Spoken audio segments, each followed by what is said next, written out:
കാലം ചെയ്ത ബെനഡിക്ട് 16 മാർപ്പാപ്പയുടെ പേഴ്സണൽ സെക്രട്ടറിയായിരുന്ന ആർച്ച് ബിഷപ്പ് ജോർജ് ഗാൻസ്വെയിനെ അപ്പസ്തോലിക് ന്യൂൻഷ്യോ ആയി നിയമിച്ച് ഫ്രാൻസിസ് മാർപ്പാപ്പ.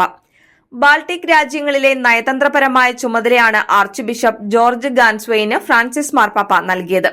ലിത്വാനിയ, എസ്തോണിയ, ലാത്വിയ എന്നിവിടങ്ങളിലേക്കുള്ള അപ്പസ്തോലിക് ന്യൂൻഷ്യോ അഥവാ പേപ്പൽ അംബാസഡറായി ആർച്ച് ബിഷപ്പ് ജോർജ് ഗാൻസ്വെയിൻ പ്രവർത്തിക്കുമെന്ന് വത്തിക്കാൻ ഔദ്യോഗിക വാർത്താക്കുറിപ്പിൽ അറിയിച്ചു.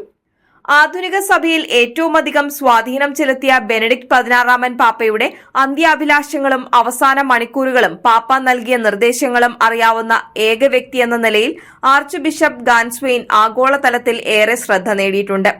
നിയന്റ് അൾട്രോ ചെല വെരിറ്റാല മിയാവിറ്റ അൽഫാങ്കോ ഡി ബെനഡിക്റ്റോ 16 അഥവാ സത്യമല്ലാതെ ഒന്നുമല്ല ബെനഡിക്ട് 16 എന്റെ ജീവിതം എന്ന ഓർമ്മക്കുറിപ്പ് എങ്ങും ചർച്ചയായിരുന്നു. ആർച്ച് ബിഷപ്പ് ഗാൻസ്വെയിനെ ഫ്രാൻസിസ് മാർപ്പാപ്പ തഴഞ്ഞുവെന്ന ആക്ഷേപങ്ങൾക്കിടയിലാണ് അദ്ദേഹത്തിന് മാർപ്പാപ്പ നിർണായക ചുമതല നൽകിയത്. 2012 മുതൽ 2023 വരെ ബെനഡിക്ട് 16 മാർപ്പാപ്പയുടെ പേഴ്സണൽ സെക്രട്ടറിയായിരുന്നു. ഒരു ദശാബ്ദത്തോളം ഹോളി ക്രോസിന്റെ പൊന്തിഫിക്കൽ യൂണിവേഴ്സിറ്റിയിൽ കാനൻ നിയമത്തിന്റെ പ്രൊഫസറായിരുന്നു. 2012 മുതൽ അദ്ദേഹം ആർച്ച് ബിഷപ്പായിരുന്നു. നയതന്ത്ര പദവിയിലേക്കുള്ള നിയമനം മുൻ മാർപ്പാപ്പമാരുടെ സെക്രട്ടറിമാർക്ക് സാധാരണ നൽകാറുള്ളതാണ്. എന്നാൽ പരിശുദ്ധ സിംഹാസനത്തിന്റെ നയതന്ത്ര സേനയിലെ ഒട്ടുമിക്ക അംഗങ്ങൾക്കുമുള്ള പരിശീലന സ്ഥാപനമായ പൊന്തിഫിക്കൽ എക്ലേസിയാസ്റ്റിക്കൽ അക്കാദമിയിൽ പങ്കെടുക്കാത്ത 6ാമത്തെ അപ്പസ്തോലിക് ന്യൂൻഷ്യോ ആണ് ആർച്ച് ബിഷപ്പ് ഗാൻസ്വീൻ.